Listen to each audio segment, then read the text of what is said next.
సంబంధమైనటువంటి సహవాసాలు, స్నేహాలు ఆపుకోవాలి. నేను హృదయ వేదంతో చెప్తున్నా. కొన్ని రోజులలో నా సంఘస్థులలో ఇలాంటివి జరుగుతాయేమో అన్న భయంతో చెప్తున్నా. నేను రోడ్ల మీద కూర్చొని భయంకరంగా ఆడుతున్నారు ఇక్కడ అట్లాంటి గేమ్స్. నేను వీడియో తీసుకొని చూపించగలను, వాళ్ళ పేరు చూపించగలను. ఎందుకు నాకు అవసరం? నేను ఒకటే చెప్తున్నా, నా బిడ్డలైతే ఇదే పరిస్థితిలో ఉంటే నా ఇంట్లో కూడా రానేను, చర్చలు కూడా రాని. ఇంట్లో కూడా ఉండేది, ఇంట్లో కూడా ఉండలేను, చర్చికి కూడా రాని. ఇట్లాంటి వ్యక్తులు నాకు అవసరం లేదు. నా బిడ్డలుగా ఉండాల్సిన అవసరము లేదు. మీరు కూడా ఇప్పుడున్నటువంటి వాళ్ళు దయచేసి ఈ రోజు నుంచి అది కూడా మానుకోవాలి. చేసి నేను నీ క్షేమం కూడా చెప్తున్నాను నాయన. ఇంకెవరు ఆటలు లేదు అన్నారు కాబట్టి వాళ్ళతో మాట్లాడలేదు. నేను ఆడుతున్నాను అన్న వాళ్ళకి చెప్తున్నాను.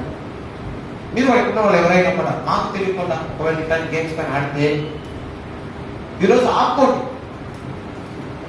నేను ఆపుకోను, కంటిన్యూ చేసుకుంటానంటే చర్చికి రావాలి.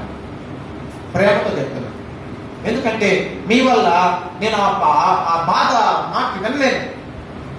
మీరు గుడికి రాకుండా మీ అమ్మని చంపుకుంటారో లేకపోతే మీ చెల్లెల్ని చంపుకుంటారో వదిలిపెట్టాను. వాళ్ళు మర్చిపోలేను. ఇంకా బాధ్యత లేదు నాకు. నేను చర్చికి రావాలి యవనతుల గురించి ప్రార్థన చేయను. నేను చెప్తాను, మీ ఇంట్లోకి వచ్చి ప్రార్థన చేసినా కూడా అట్లాంటి వ్యతిరేకమైన వ్యక్తులు మీ ఇంట్లో ఉంటే నా నోటితో కూడా వాళ్ళ పేరు ఉచ్చరించను. నేను చెప్తున్నాను మీకు. వాళ్ళు వ్యతిరేకులు, దైవ వ్యతిరేకులు, నాకు వ్యతిరేకులు. నేను అసలు అలౌ చేయను, చర్చి కూడా అలౌ చేయను. నేను చెప్తున్నా, మళ్ళీ ఉన్నటువంటి వాడు మీ బిడ్డలు ఇలాంటి ఆటలాడేవాళ్ళు ఏదైనా రోగులైనప్పుడు మమ్మల్ని పిలవకండి ప్రార్థనకి. మేము ప్రార్థన చెయ్యం. కండిషన్ చేసి చెప్తున్నా, నేను ప్రార్థన చెయ్యం. ఏదైనా ఇరుకుల ఇబ్బందులు పడిపోయినారు మీ ఫ్యామిలీ అంటే మాత్రం పరామర్శించను. వచ్చి గుర్తుపెట్టుకోండి, ఖచ్చితంగా చెప్తున్నా. ఆ రోజు మాస్టర్ రాలేదు, నా మనోళ్ళు కొంతమంది మంచి ఇస్తున్నారు, వాళ్ళు ప్రేమ లేదు మాస్టర్కి. నాకేస్తారు వేసుకు పెట్టరు, ప్రేమ లేదు మాస్టర్కి. ఎవరు క్షమించుకోదా మాస్టర్? ముందే చెప్పా, క్షమాపణ ఇప్పుడు ఉంటుందని చెప్పకుండా ఏదైనా జరిగినప్పుడు క్షమాపణ ముందే చెప్తున్నా. నేను పలానా వాళ్ళ ఇంట్లోకైతే రాను, అలా ఇబ్బందులు పడుతూ కష్టపడుతూ నష్టపడుతూ ఉంటే వచ్చి ప్రార్థన చెయ్యను. చెయ్యను, గుర్తుపెట్టుకొని మళ్ళీ చెప్తున్నాను. ఎందుకంటే నాకు చాలా దిగులుగా ఉంది, చాలా బాధగా ఉంది. ఈనాటి యవనస్తుల పరిస్థితి అలా ఉంది. ఈనాటి యవనస్తుల పరిస్థితి అలా ఉంది. అందుకని ప్రభు అంటాడు, మీరు లోకములో నుంచి వేరుపడిన వారై ఉండాలి. You are the separate persons. ఆడపిల్లలు కూడా ఎలా ఉండాలా? You are the separate. ఈ లోకంలో నుంచి వేరుపడాలి. ఈ లోక సంప్రదాయాలు, ఈ లోక ఆచారాలు, ఈ లోక సోకులు, ఈ లోక సౌందర్యాలు, ఈ లోక అలంకారాలకు మనం దూరము అవ్వాలి. ఎవరు బిడ్డలా మాట్లాడని నా ఉద్దేశం. మాట్లాడ ట్రై చేస్తాం. మారుతున్నాయి. దేవుడు మీకు ఇంత నాశనకరంగా మారుస్తాడు. మారాలి. దేవుడు మిమ్మల్ని ప్రేమిస్తున్నాడు. అందుకే ప్రేమపూర్వకంగా చెప్తున్నాను, మీ తల్లులకి దుఃఖకరంగా ఉండదు. దయచేసి కుటుంబానికి చెయ్యొద్దునిచ్చే బిడ్డగా తయారవ్వండి అయినా. అందుకని బైబిల్ వాక్యంలో కొన్ని మాటలు చదువుకొని మనం తొందరగా ముగించడానికి ప్రయత్నం చేద్దాం. చూడండి, గలతీయులకు రాసిన పత్రిక 5వ అధ్యాయము 16వ వచనం. 5:16. నేను చెప్పేది ఏమనగా, ఆత్మానుసారంగా నడుచుకోండి, అప్పుడు మీరు శరీరేచ్ఛలను నెరవేర్చరు. అప్పుడు మీరు శరీర ఏచ్ఛలను నెరవేర్చరు. ఆత్మానుసారంగా నడవండి అంటే ఆత్మ చెప్పినట్టు నడుచుకోండి. ఆత్మ ఏ విధంగా నడుస్తుందో ఆ విధంగా నడచండి. ఆత్మ ఎవరు? What is the God? God అంటే ఎవరు? దేవుడు అంటే ఎవరు? దేవుడు ఏమైనాడు? ఆత్మ చెప్పినట్టు నడవండి అంటే దేవుడు చెప్పినట్టు నడవండి.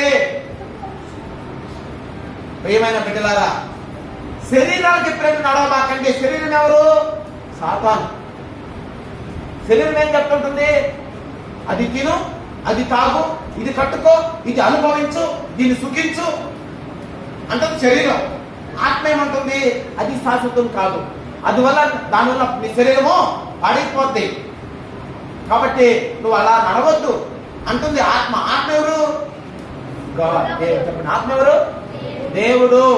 ఇట్లాగా పెట్టుకొని గుళ్ళలో కూర్చొని ఉంటారు చూడండి, పెట్టుకొని కూర్చొని గుళ్ళలో. ఆడు దేవుళ్ళు కాదు. ఎవరు దేవుళ్ళు? దేవుడు అనేవాడు ఎప్పుడు మీతో ఉండేవాడు. God be with always you. దేవుడు అంటే నీతో ఉండేవాడు అని అర్థం. దేవుడు గుళ్ళో ఉంటాడని కాదు. God is infinitive. దేవుడు అనంతుడు. మాకు తెలుసుకోండి సత్యం. దేవుడు ఎవరు? అనంతుడు. God is creator. దేవుడు సృష్టికర్త, సృష్టి చేసిన వాడు. దేవుడు సర్వాంతర్యామి, సర్వములో ఉన్నవాడు, సర్వస్వములో ఉన్నవాడు, సర్వము దగ్గర ఉన్నవాడు దేవుడు. అంతేకాని దేవుడు ఒక చిన్న రాయిలోనో, ఒక చిన్న చెట్టులోనో, ఒక చిన్న రాతిలోనో ఉండేవాడు కానే కాదు. God is infinitive. అనంతుడైన దేవుడు రాయి పడుతుందా? అనంతమైన దేవుడు. ఫర్ ఎగ్జాంపుల్, నేను ఇంటున్నాను, నేను మా అబ్బాయి వేసేసి ఇంత ఇల్లు కట్టి అక్కడ మట్టితోనూ పొలంతో ఇల్లు కట్టి, నాన్న మీకోసం ఇల్లు కట్టిన దాంట్లో దూరున్నాను అంటే దూరుతానా? ఏమవుతుంది మా ఇల్లు? అది మానవుడు చేస్తుంది. అందుకని దేవుడికి దేవాలయం అవసరం లేదు. దేవుడికి దేవాలయం అవసరం లేదు. దేవుడికి ఏం కావాలి? యువర్ హార్ట్ అన్నాడు. ఏమన్నాడు? నీ దేహమే నాకు ఆలయం, అందుకని నీ హృదయాన్ని నాకు ఇవ్వు అన్నాడు. హృదయం కావాలి. దేవుడికి ఏం కావాలి? గుడి కట్టబడలేదు. లక్షలు కోట్లు పెట్టి గుడులు కట్టబడలేదు. ఈరోజు మోడీ పరిపాలన చేస్తుంది ఏంటంటే సర్వ ప్రజల నోళ్లు కొడతా ఉంది. అడవులు మన చిన్నజీర స్వామి ఒక ఇది కట్టాడు. 1000 కేజీల బంగారంతో ఒక విగ్రహం తయారు చేశాడు. 1000 కేజీల బంగారం ఒక నిలబడుతుంది, కానీ ఒక కడుపైన ఆకలిగా తీర్చిందా? దాహం ఎవడైనా వేసి దాహం నీళ్లు పోయి అంటే ఆ బొమ్మను అడిగితే బొమ్మ నిలుస్తుందా? ఎన్ని కోట్లు చెప్పండి, ఎన్ని కోట్లు? 1000 కోట్లు. ప్రకాశం పంతులు ఒక విగ్రహం కట్టాడు. ఎట్ట 200 ఎకరాలు పేదవాళ్ళకు నివసిస్తున్నటువంటి ఇళ్లను ఖాళీ చేయించి నాశనం చేసి వాళ్ళని చెట్టుకి పుట్టకొప్ప తరిమేసేసి అక్కడ ఒక విగ్రహం కట్టాడు 360 కోట్లతో. ఏం చేస్తున్నాడు ఇప్పుడు? ఇంకోటి రామ మందిరం అని అదే ఇదనే ఖర్చు పెడుతున్నాడు. ఇన్ని కోట్ల రూపాయలు ఎవరికి ఇవ్వాలి? ప్రజలకు పెట్టాలి. అప్పుడు మోదే దేవుడు ఇంకో విధంగా చెప్పాలంటే, ఎందుకని ప్రజలకు సహాయం చేయాలి. మనము విగ్రహాలు కట్టుకుంటున్నారు, విగ్రహారాధన చేస్తున్నారు, దానికి వ్యతిరేకం కాదు. మనం దేవునికి వ్యతిరేకం అంటే ప్రజలకు సహాయం చేయాలి. ఆ డబ్బు తీసుకొని ప్రజలకి పెట్టాలి, ప్రజలకి సహకారంగా ఉండాలి ప్రభుత్వాలు అనేది నా ఆశ. అంతేగాని ఎవరిని తప్పు పట్టడానికి కాదు. కాబట్టి అందుకని చెప్తున్నాను, ఎవరి బిడ్డలు కావచ్చు, అందరూ కూడా కావచ్చు, శరీర ఇచ్ఛలను వదిలిపెట్టండి. కళ్ళు చూసిందంతా కోరుకోబాకండి. నోరు అడిగినంత తీసుకొచ్చి నోటికి అందించబాకండి. చెవులు విన్నవన్నీ పొందాలని కోరిక పడద్దు. నేత్రాశ, శరీరాశ, జీవకుటుంబాన్ని విడిచిపెట్టాలి. విషయం చెప్తాను నేను. ఒక యజమానుడు ఒక గాడిదని పెంచుతున్నాడు. ఏంది? ఒక గాడిదని పెంచుతున్నాడు. దానికి రోజు పచ్చగడ్డి తీసుకుని చేస్తున్నాడు. దాని చేత పనులు చేయించుకుంటున్నాడు, బరువులు మోయించుకుంటున్నాడు. అన్ని అయిపోయిన తర్వాత ఉదయాన్నే తీసుకెళ్లి తన పనులకు ఉపయోగించి సాయంత్రం తీసుకొచ్చేసి ఒక చెట్టుకి కట్టేవాడు. అది దారిలో పోతూ వస్తా ఉండేది. అది అటు చుట్టుపక్కల చూస్తూ ఉండేది, వచ్చేసేది అనమాట. అట్లాగా కొన్ని సంవత్సరాలు ఏం చేశాడనంటే ఆ గాడిదను తీసుకెళ్తా వస్తున్నప్పుడు అన్నయ్యకు చూశాడు, అబ్బా ఈ గాడిద చాలా మంచిదయ్యా, ఈ గాడిద చాలా మంచిదయ్యా, నీకు చాలా సహకారంగా ఉంది అంటా ఉన్నాడు. అందరూ అంటున్నప్పుడు ఒకరోజు ఆయనకి ఏమనిపించిందంటే, గాడిద చాలా మంచిది, నేను ఉత్త పంచగడ్డే వేస్తున్నాను, మళ్ళీ ఎప్పుడు చెట్టుకే కట్టేసి పెడుతున్నాను, ఏమైనా కూడా ఈరోజు నా గాడిదకి ఒక్కరోజు ఫ్రీడమ్ ఇద్దాము, స్వతంత్రం ఇద్దామని చెప్పేసేసి సాయంత్రంగా తీసుకొచ్చి ఆ చుట్టూ కట్టేసేసి నీళ్లు పెట్టేసేసి గడ్డి పెట్టేసేసి అన్నాడు, కొంచెం దాన్ని ఇదిగో ఈరోజు ఒక్కరోజు నీకు స్వతంత్రం ఇస్తున్నాను, వెళ్ళి స్వతంత్రంగా తిరిగేసిరా అన్నాడు. ఓకే యజమానుడా, దానికి అనింది, బాయ్ అని చెప్పింది, వెళ్ళింది. బాయ్ అని చెప్పింది, వెళ్ళింది. మా రాత్రి ప్రశాంతంగా నిద్రపోయాడు. మరి ఇది వెళ్ళిపోయింది గాడిద. మరి పొద్దుట లేచినప్పుడు ఆయన 5 గంటల నిద్ర లేస్తాడు. అట్లాంటిది 4 గంటలకే వేరే వాళ్ళకి తలుపు తడుతా ఉన్నారు, రే తలుపు తీరా, రే తలుపు తీరా అంటున్నారు. ఎవరా నన్ను రే అంటున్నారు అని చెప్పేసి నాకు తెలిసిన లాగానే ఉన్నారు. స్వరం చెప్పేసి తలుపు తీసి చూస్తే గాడిద ఉంది. గాడిద మెడలో తాడు ఉంది. ఆ తాడు వీళ్ళ చేతిలో ఉంది. చేతిలో ఒక పెద్దది కొరడ ఉంది. చేతిలో పెద్ద కొరడ ఉంది. అప్పుడు వాళ్ళు అంటున్నారు, ఏమయ్యా ఏంటి నా గాడిద కాళ్ళతో పట్టుకొచ్చారు ఏంటి అని అంటే, అప్పుడు నీ గాడిద చేసిన పనికి ఏం చేద్దామని నిన్ను అడగడానికి వచ్చాను. ఏం చేసిందయ్యా అని అంటే, రేపు అమ్ముకుందామని బాగా పంటలేసి కాయలు, కూరగాయలు, పువ్వులు, పండ్లు అన్ని రెడీ చేసి పెట్టి ఉంటే తోటలో మేము వచ్చి ఇది పువ్వులు తినేసింది, కాయలు తినేసింది, ఆకులు తినేసేసింది, అన్ని తినిందే కాకుండా కాళ్ళతో బజ్జిగా తొక్కేసి పాడు చేసింది. ఇప్పుడు దీన్ని ఏం చేయమంటావు? దానికి అది చేసిన తప్పుకి డబ్బులు కట్టాలా? మాకు కోపాన్ని తగ్గడానికి అంటే నష్టపరితో డబ్బులు కట్టాలా? కోపం తగ్గించుకోవాలంటే దాని పనులతో మేము పట్టాలా? ఏం చేస్తాం అని అంటే, అప్పుడు ఉన్నాడు ఒక నిమిషాన్ని, గడిద నేను చేసిన పని ఇప్పుడు ఎవరు తిన్నాను దెబ్బలో, నువ్వా నేనా అంటే గాడిద అంటుంది, నువ్వే. ఏమంటుంది? ఏమంటుంది? నువ్వే.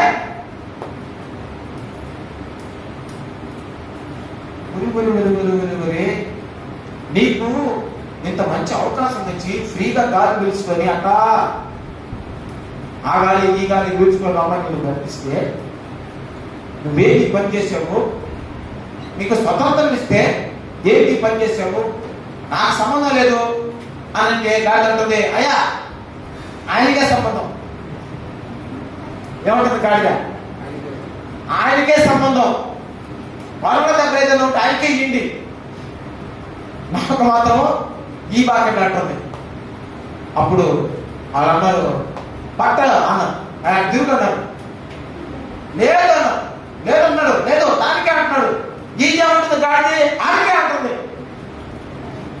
ఈయనేమంటున్నాడు? ఈ పంటలు పొలాలు పాటు చేసింది ఎవరు? గాడిద. ఆ పూలు పనులు తినేసింది ఎవరు? గాడిద. కాబట్టి శిక్ష దానికి అంటాడు. ఇది అంటుంది, కాదు నీకే అంటుంది.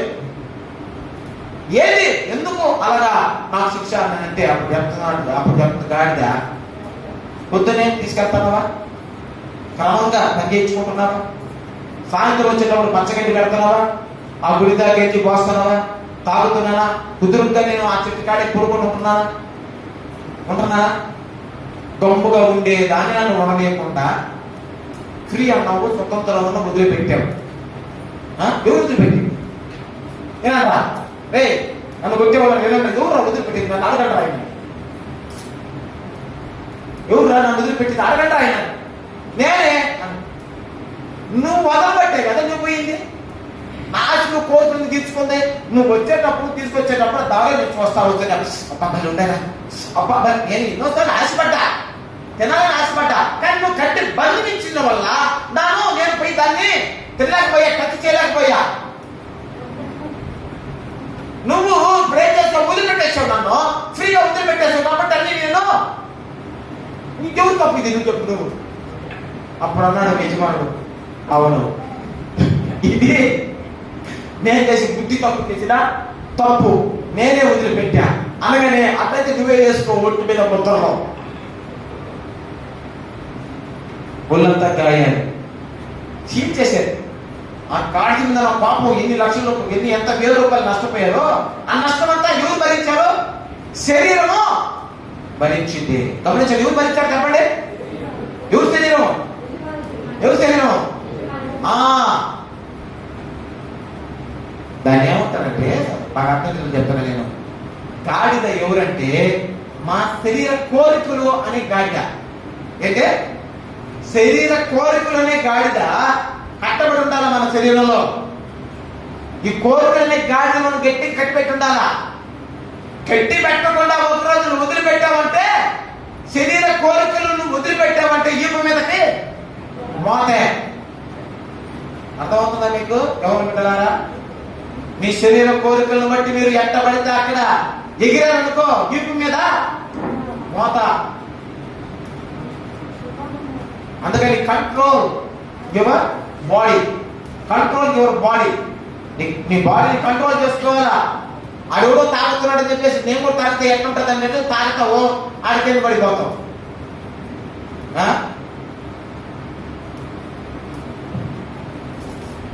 ఇక్కడ తెలుస్తారు లేదది ఉందో లేదో నాకైతే తెలియదు. ఇక్కడ దించేవాళ్ళు నా ఎవరు ప్రాయాలు నేను కాలేజీ చదువుతున్నప్పుడు ఇట్లా దించేవాళ్ళు. ఇట్లా దించేసేసి రెండు భాగాలు అవుతుంది, ఒక భాగాన్ని తీసి అట్లా పోసుకుంటారు.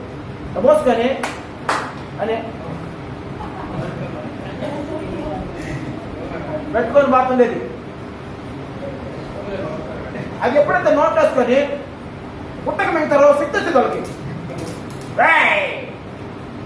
నన్ను కొట్టేవాడు లేడురా, నేనేరా వీరుని సూర్యుని అనేవాడు. అనుకున్నాపా ఇదేదో బలి ఉన్నట్టు ఉందరు. మనం కూడా అందాం అనుకున్నా, అందామని అనుకున్నా, కానీ అవకాశం లేదు. కొనుక్కుంటే అందులో నన్ను చూసి మరి వీడు కూడా ఉన్నారా ఇది దాన్ని అని అంటాడేమో, కాబట్టి అవకాశం లేదు, సరే ఆపేసేవాళ్ళు. ఒకరోజు ఏం జరిగిందంటే కొంతమంది స్నేహితులు కలిశారు. ఎందుకు అంటే ఒకడు నాకు స్నేహితుడుగా ఉంటే ఆడేం చేశాడంటే ఒక అమ్మాయిని నేర్పించేసాడు. ఆడు నా స్నేహితుడు, వాడి పేరు ఆదిత్య.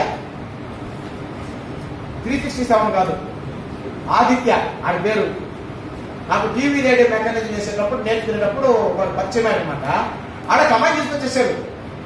ఆ అమ్మాయిని తీసుకొచ్చేసిన తర్వాత వాళ్ళు నాయనోళ్ళు లేకపోతే మావాళ్ళు వాడు మావాళ్ళు ఎవరో తెలివి కలిగిన వాళ్ళు ఈడు తెలియకుండా అమ్మాయిని తీసుకెళ్ళిపోయారు. మళ్ళా ఈడు తెలియకుండా వాళ్ళ అమ్మాయిని తీసుకెళ్ళిపోతే అప్పుడు ఈడు మనల్ని కలిసేసాడు, కాంటాక్ట్ చేశాడు. ఎందుకో రే బావా బావలారా, అందరూ బావలే, వాళ్ళ అత్త పువ్వులు అన్నట్టు బావా బావా బావా రే అందరు కలిసారు. ఏంటంటే రావాలా, వచ్చి కొట్టైనా అమ్మాయి నాకు అక్కడ తీసుకొచ్చుకోవాలి. అప్పుడు ఆ మునుక భయం అనమాట. మేము అర్థమైందా? ఆ శరీర కోరికల కోసము మేము శరీరాన్ని ఆత్మకంగా పెట్టి బయలుదేరినప్పుడు నేను అనుకున్నా, అప్పుడు రాయ్ డాక్టర్ ఇచ్చారు ఒకటి. ఏంటది ఇచ్చారు? ఎంత ఇచ్చారు? ఏంటది? బీరకాయ.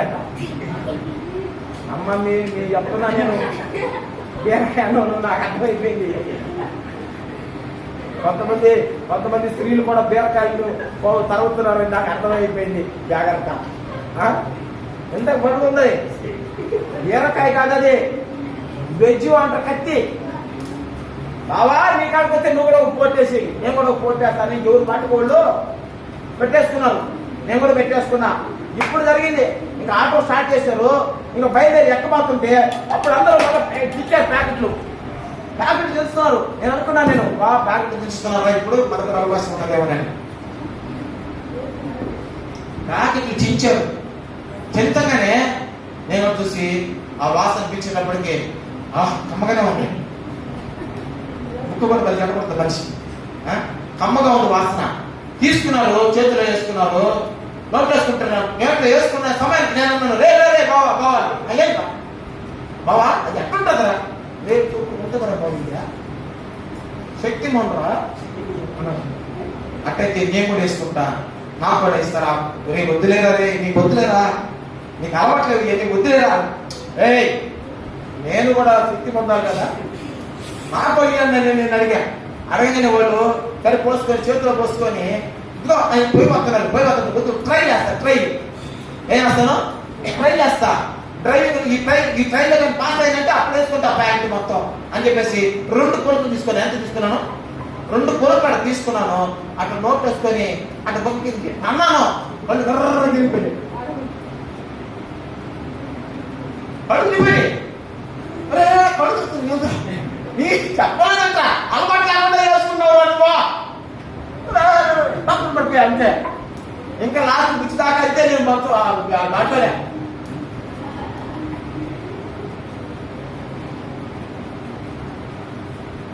శరీరం కోరినంత ఇస్తే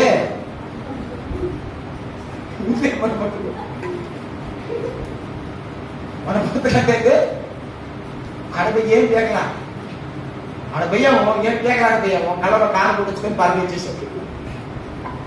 అప్పుడు తెలిసింది నాకు, రే శరీరం చెప్పినట్టు ఆడుకుంటే కళ్ళు మాట్లాడతాయి తీర్మానం అయిపోయింది నాకు. ఇంకా అప్పటి నుంచి ఎక్కడికి బాగుంది తీర్మానం చేసుకున్నా. కాబట్టి వీరత్వం సూరత్వం చూపించేటువంటి శరీరం మాట మనం విన్నామంటే వీటి మీద కొరడా దెబ్బలు ఆటోలో తుంగ నిలబడమే, అంతమించి మనమేమి అర్థం కాదు. ఇక ఎంత కాలం అయ్యా కళ్ళు నిండా పడింది, నాకు ఒక్కడికే కళ్ళు నిండా పడిందంటే ఇంకా మిగతా వాళ్ళకి ఎంత పడి ఉంటుంది. కేజీ లెక్క తీసుకొచ్చి ఊరంతా భయంకరమైన పక్క ప్లాన్ చేశాడు తాత. ఆటో అంతా నిండిపోయింది. వచ్చే ముందే ఆటోలో కొట్టేశాడు.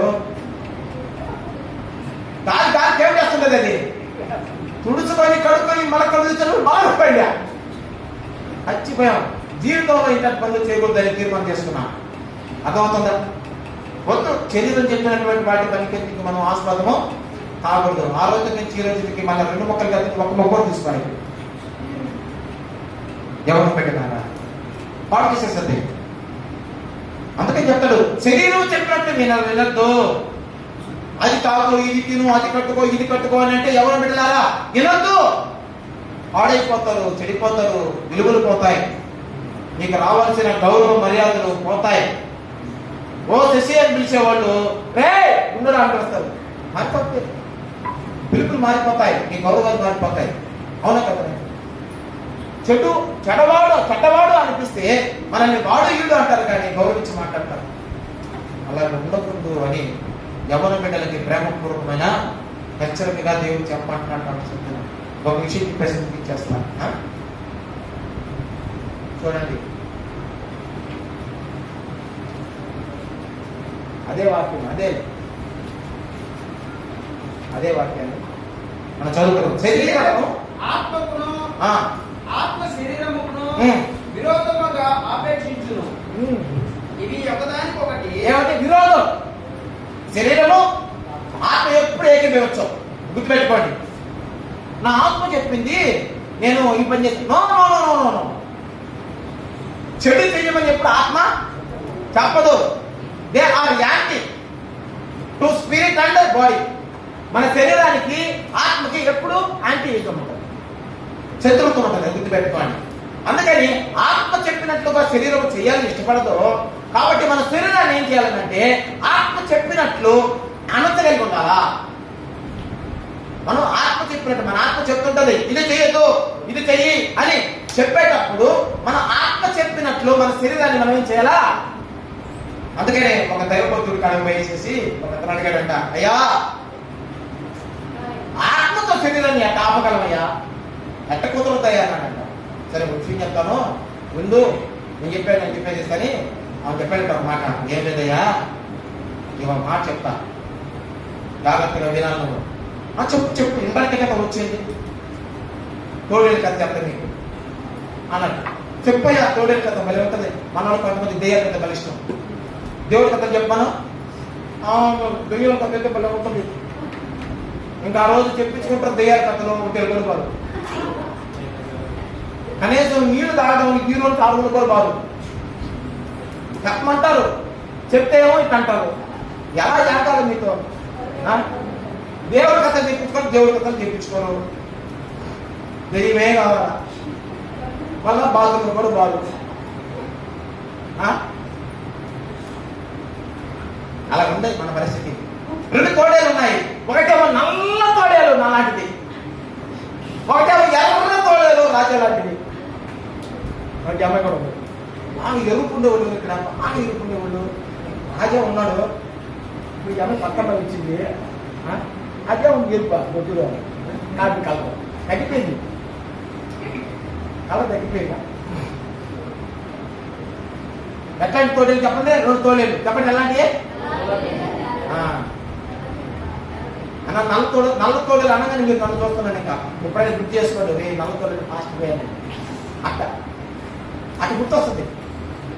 ఎర్ర తోడేలు అనుకో రాజు.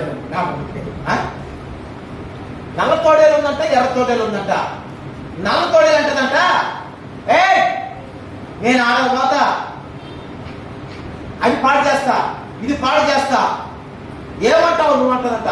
కలుగుతుందంట, వద్దు వద్దు వద్దు వద్దమ్మా, అలాంటి పని చేయొద్దు, చాలా తప్పు. అట్లా చేసే నువ్వు నీకు చెడ్డ పేరు వస్తుంది, అవతల నష్టపోతాను, వద్దు అంటదంటే కలుగుకోలేదు. నమ్మకలేదంట,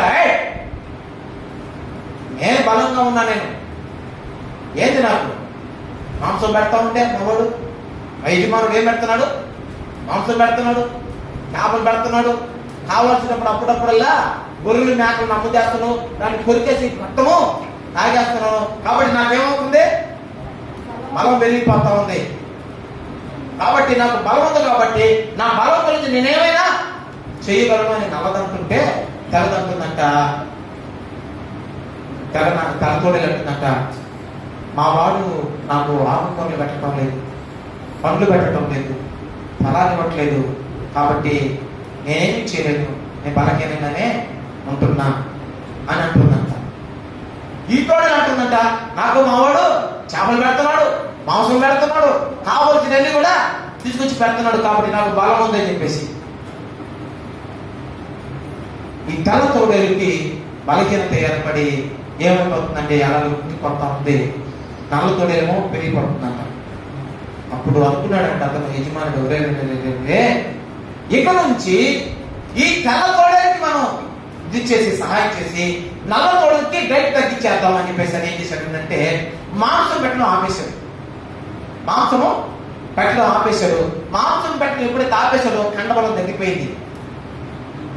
ఇట్లాంటి రక్తము తాగింది, ఆ స్థితిలో నుంచి కూడా ఆపేశాడు.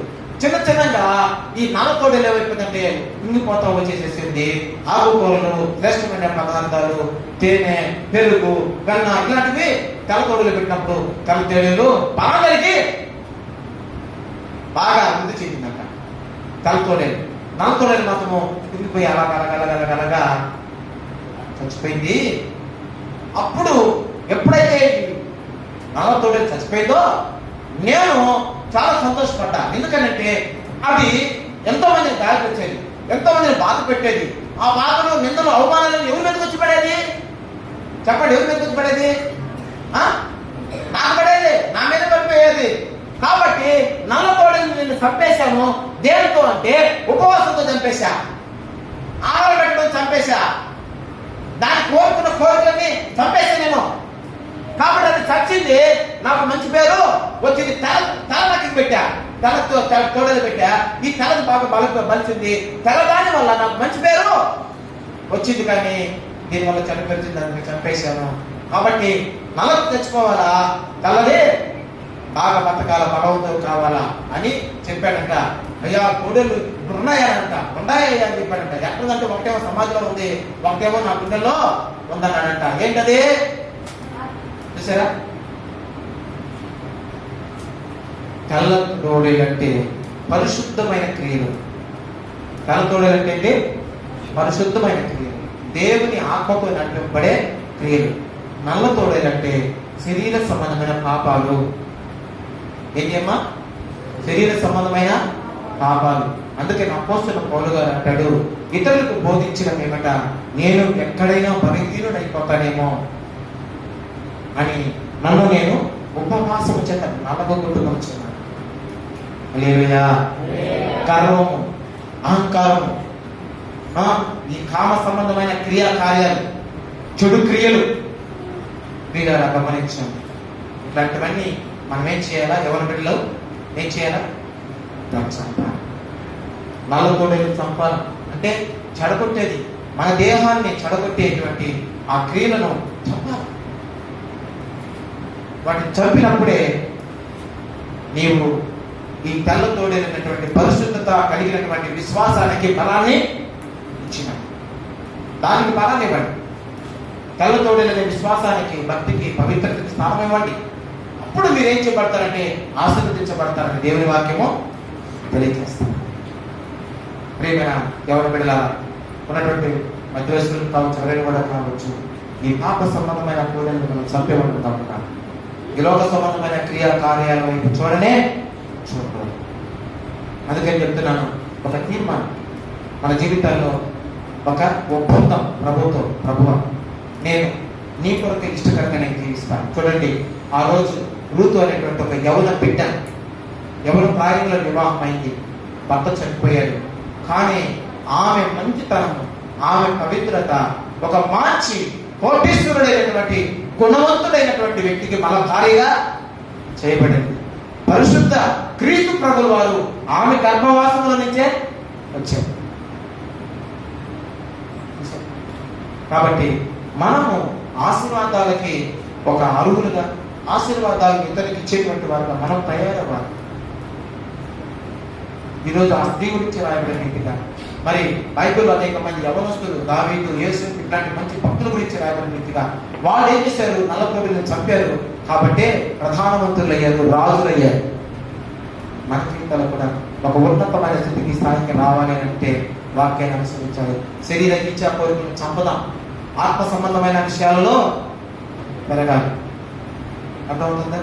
కమిట్మెంట్ అవ్వాలి, ఒక తీర్మానం తీసుకోవాలి. ప్రతి యవన బిడ్డ పాపానికి దయచేసి మనం చెప్తున్నాను, don't use mobile more time. Don't use mobile more time. ఒకటి, మొబైల్ యూజ్ చేసినందువలన 40 ఏళ్ళు చచ్చిపోతారు. గుర్తుపెట్టుకోవాలి. ఇప్పుడున్నటువంటి బిడ్డలు మొబైల్ ఎక్కువగా యూజ్ చేసేవాళ్ళు 40 years వరకు చచ్చిపోతారు. ఇండియన్ సర్వే ఏమైనా సర్వే చేసిందంటే టీనేజ్ 40 years లోపల ఉండే వాళ్ళు చచ్చిపోతున్నారు. ఎంతమంది? సంవత్సరానికి 40,000 మంది. ఎంతమంది? సంవత్సరానికి 40,000 మంది చచ్చిపోతున్నారు సంవత్సరానికి. దేని కారణం పెట్టి తెలుసా? ఏ కారణం? మొబైలా? మొబైల్ తెచ్చిపోతున్నారు.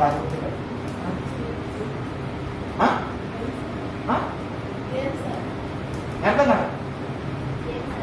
గేమ్సా? కాదు, 40 ఏళ్ళ లోపల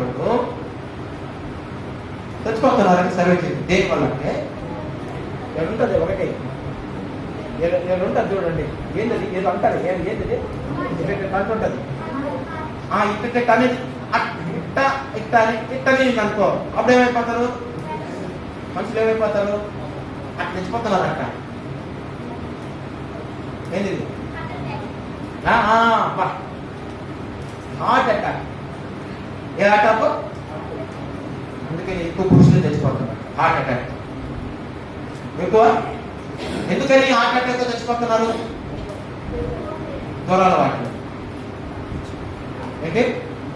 మత్తు పదార్థాలు, మత్తు పానీయాలు తాగడం, తర్వాత ఫాస్ట్ ఫుడ్స్. ఫాస్ట్ ఫుడ్స్ అంటే నేను అర్థమవుతుందా? ఫాస్ట్ ఫుడ్స్ ఇంట్లో వండుకునే తిన అన్నాలు కాదు. ఎక్కడ వెళ్ళి ఏం తిన్నావరా? నూడిల్స్. ఏం తిన్నారా? Fried rice. ఏం తిన్నావరా? పిజ్జా. ఏం తిన్నావరా? మొజ్జ. ఏం తిన్నావరా? గజ్జ. అడుగుతారా? అందుకు గుండె ఏం చేస్తుందంటే, దుర్మార్గుడా, దుష్టుడా, చండాలుడా, గర్భను తీసుకొచ్చేసేసి నా గుండె చేసేసి ఎట్లా అడగలరా? ఎట్లా అడగదీయాలరా? ప్రస్తావన తొందరగా చెప్తుంది. కానీ మనలో ఏం చెప్తారు? తినరు, పెరుగన్నం తినరు, మజ్జిగన్నం తినరు, సజ్జన్నం తినరు. వద్దు లేకపోతే తీపిడి కంటే పంపుతుంది. ఆలస్యం మీద పర్వాలేదు అంటే బాగుండా మాత్రం వద్దు పెట్టాలి. 10 బోండాలు వేస్తారో తీస్తారు, 10 బోండాలు వేస్తారో తీస్తారు, 10 ఇడ్లీలు వేస్తారు, 10 వడలు వేస్తారో తీస్తారు, 10 పూరీలు వేస్తారో తీస్తారు, 10 చపాతీలు వేస్తారో తీస్తారు. క్యాన్సర్ తెచ్చిపోతుంది తొందరగా. ఒక్కసారి నూనె వాడినటువంటి పదార్థాలను మాత్రమే తీసుకోవాలి. రెండోసారి మూడోసారి వాడినటువంటి నూనె వాడితే క్యాన్సర్ చచ్చిపోతారు. అందువలన క్యాన్సర్ వచ్చి చచ్చిపోతున్నారు, హార్ట్ అటాక్ వచ్చి చచ్చిపోతున్నారు. ఇంకోటి హార్ట్ అటాక్ ఉన్న కారణం ఏంటంటే మొబైల్ అంతా ఎక్కడ ఉంటుంది చెప్పండి, వేసుకో ఎవరు పెడుతున్నారు, ఎవరు పెడుతున్నారు ఏడే కదా, ఇక్కడికి గుడ్డికి దానికి ఎక్కడ దగ్గరగా ఉంది. నేను మళ్ళా చెప్తున్నాను, మన ఇంట్లో మన చర్చిలో తిరుగుతున్నటువంటి కరెంట్ యొక్క పవర్ ఎంత అంటే 250 వోల్ట్స్. ఎంత? మీరు చదువుకున్నటువంటి వాళ్ళు తెలుసుకోవాలి. మీరు తెలుసుకోవడం మీరు చదువుకోవడం కూడా ఏంటి తెలుసుకోకపోతే ఎలా?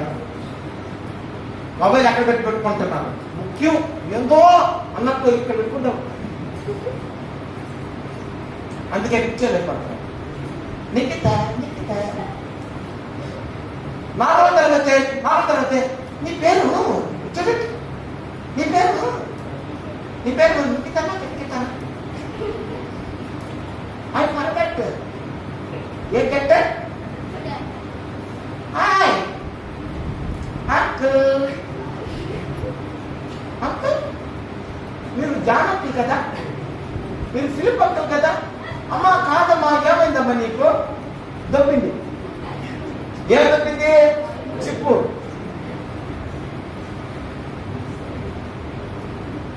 తలకాడ పెట్టుకున్నటువంటి వారందరికీ కూడా మెదడు పని చేయి, స్లోగా డెడ్ అయిపోతాయి, పిచ్చి పట్టిపోతాయి.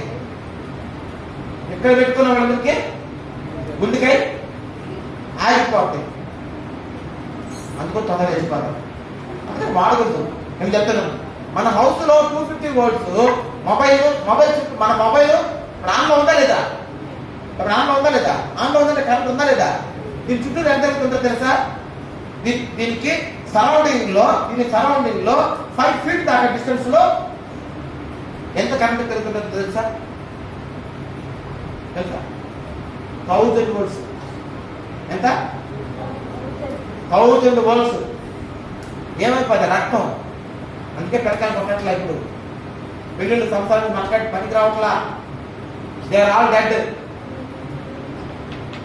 అరే పెళ్లి చేసుకుంటున్నారు, ఏరా అమ్మాయి ఎదురా అంటే గొడవకి వెళ్ళిపోయి ఏదిరా సంగతి అంటే ఒకటి దేనికి పైకిరాడంట.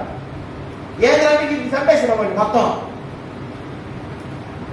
ఆడవాళ్ళ పరిస్థితి అంటే గర్భం చూపించుకోవడం, పిల్లలు పోవడం. ఏం చెప్తావు చెప్పండి. బాధ కదా మాకు తల్లులుగా ఎవరైనా మా బిడ్డలు అయిపోతున్నారు. వాళ్ళు దేనికి పనికిరావడం అయిపోతున్నారే, 1.5 అయిపోతున్నారే. ఏంద్రా మన పరిస్థితి, మన బిడ్డ పరిస్థితి అయిపోతాం. ఉండవలసినటువంటి అందుకే చెప్తున్నాను, ఎవరు కూడా మీ మొబైల్స్ మీ దగ్గర పెట్టుకోవద్దు. మొబైల్స్ ఒకవేళ పెట్టుకోవాలంటే కాళ్ళకాడ పెట్టుకోండి, లేకపోతే ఎక్కడో దూరంగా పెట్టుకోండి, పడుకునేటప్పుడు ప్రాంతం. ఇంకోటి చెప్తున్నాను, ఎక్కువగా కాల్స్ చేయొద్దు, ఎక్కువ కాల్స్లో ఉండద్దు. బిలీ గ్రాహం గారు ప్రపంచ సువార్తిని ప్రధానమంత్రి ఫోన్ చేసేవాడంట. బిలీ గ్రాహం గారితో రాష్ట్రపతి ఫోన్ చేసేవాడంట. అంటే ఆ దేశానికి అధ్యక్షుడుగా ఉన్నటువంటి అమెరికా అధ్యక్షుడు ఫోన్ చేసేవాడు. ఈయన ప్రాంతంలో ఉండేవాడు. ఫోన్ రేయగానే అప్పుడు ఎత్తినటువంటి పిఎన్ చెప్పేవాడంట, ఆయన గారు ప్రాంతంలో ఉన్నాడు అని. నేను ప్రైమ్ మినిస్టర్ ఫోన్ చేస్తాను చెప్పబోయా, అయితే ప్రెసిడెంట్ ఆఫ్ అమెరికా ఊగితే ఎవరతను నిశ్చయమని చెప్పు, నేను ప్రెసిడెంట్ ఫోన్ చేస్తుంటే అని. అయ్యా ఎవరికో బాకండి, ఆయన ప్రాంతంలో ఉన్నాడు. మళ్ళీ రెండోసారి మూడోసారి కూడా మళ్ళీ చెప్పాడంట. ఫోన్ చేస్తే లేదయ్యా ప్రాంతంలోనే ఉన్నాడు, వచ్చిన తర్వాత ఇస్తానని. తర్వాత ఇంకేం చేశాడు, ఆయన ఫోన్ చేయకుండా ఆయన అధ్యక్షుడు వచ్చేసాడు, ఇంటికే వచ్చేసేసి ఆడున్నప్పుడు అబ్బియాడంట, ఆయన ప్రాంతంలో ఉన్నాడు, మీరేం చేస్తారంటే కూర్చొని వెయిట్ చేయడం అన్నట. కూర్చొని వెయిట్ చేస్తూ వచ్చాడంట. అయిపోయిన తర్వాత 1 గంటకి వచ్చాడు పిలిగ్రామ్ గారు. అప్పుడు కూర్చొని అయ్యా వందనాలు, బాగున్నారా, మన అధ్యక్షుడు గారు అని అడిగాడంట. కృష్ణ గారు బాగున్నారు అంటే నేను బాగానే ఉండాలి, కానీ ఏంటయ్యా నీదేమా, నేను ప్రెసిడెంట్ ఆఫ్ అమెరికా, అమెరికాకి పెద్దోడిని నేను ఫోన్ చేస్తుంటే నువ్వు ఎత్తవా, మాట్లాడవా, ఏమంత బిజీ అన్నారు. ఎస్ ఐఎమ్ బిజీ, నేను నిజంగా బిజీలోనే ఉన్నాను అన్నాడంట. ఏ బిజీ అని బిజీ అంటే అప్పుడు చెప్పాడంట, నువ్వు మా అమెరికాకే పెద్ద అవ్వచ్చు, ప్రపంచానికి పెద్ద ప్రెసిడెంట్ అయినటువంటి యేసు ప్రభుతో నేను మాట్లాడుతున్నాను, నీకైతే పెద్దోడు అని చెప్పాడంట. దేవుడికి స్తోత్రం. హల్లెలూయా. ప్రపంచాన్ని సృష్టి చేసిన, ప్రపంచాన్ని అధికారంతో నడిపిస్తున్నటువంటి ఆ దేవాది దేవుడితో నేను మాట్లాడుతున్నప్పుడు నువ్వు వాళ్ళు అన్నాడే అంట. నువ్వు ఎవరు అసలుకి అన్నప్పుడు సరళ అయిపోయాడంటే తప్పు చేశాను అని. కాబట్టి don't use more time your file, మీ యొక్క మొబైల్స్ కాల్స్ ఎక్కువ తీసుకోవద్దు, కాల్స్ ఎక్కువ చేయొద్దు. నేను చెప్తానండి, ఇక్కడ పెట్టున్నప్పుడు అంతా కూడా ఎలక్ట్రికల్ పవర్ అంతా కూడా ఎక్కడ తగ్గుతుంది, నీ బ్రెయిన్ డెడ్ చేసేస్తుంది. నేను చదువుది జ్ఞాపకం ఉండదు, మధ్య తిప్పుతూ వచ్చేస్తుంది. ఒక మాట హలో అంటే తీసే ఎక్కువ అక్కడికి మాట. అందుకని నేను ఎక్కువగా మొబైల్ యూజ్ చేయను, ఫోన్ చేయను, ఎవరితో నాకు ఫోన్ చేయరు. ఒకళ్ళు ఎవరైనా ఫోన్ చేస్తే ఎస్ ఆర్ నో అంటే 2-3 మాటలతో తెచ్చేస్తాను. మొబైల్ యూజ్ చేయకూడదు, ఎక్కువగా వాడకూడదు. దేవుడి సన్నిధిలో ప్రార్థనకి ఎక్కువ సమయం ఇవ్వాలి, వాక్యించడానికి సమయము ఇవ్వాలి. దేవుడి మాటకి వచ్చాను కాక. హల్లెలూయా, హల్లెలూయా.